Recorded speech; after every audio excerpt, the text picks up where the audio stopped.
Hello everyone, সবাইকে good evening.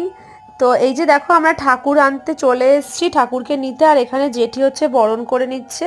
আর আমাদের এই পুজোটা হচ্ছে 16 বছর পর হচ্ছে, মোটামুটি ওই 15 কি 16 বছর পর, মানে আগে অনেক ছোটোবেলা, তখন আমরা ছোট তখন হতো।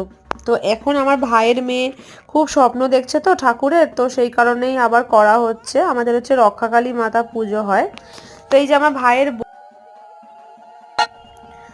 ভাইয়ের বউ এখন দেখো বরণ করে নিচ্ছে। আর এরপরে আমরা ঠাকুরকে নিয়ে আমাদের বাড়ির দিকে রওনা হব।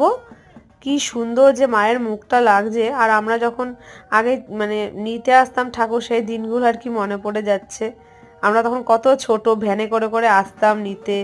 এই যে আমি এখন বরণ করছি ঠাকুরকে, এই প্রথমবার বাড়ির ঠাকুরকে বরণ করছি। আর যখন ছোট ছিলাম তখন তো বরণ করার মতো আর কি বয়স ছিল না। তো এখন আর কি বড় হয়ে গেছি, বিয়ে হয়ে গেছে, এখন সুন্দর করে বরণ টরণ করতে পারি। তো তোমাদের আমার ভিডিও কিরকম লাগছে জানিও কমেন্টস করে। দেখা হচ্ছে আবার নেক্সট ব্লগে। সবাইকে টাটা।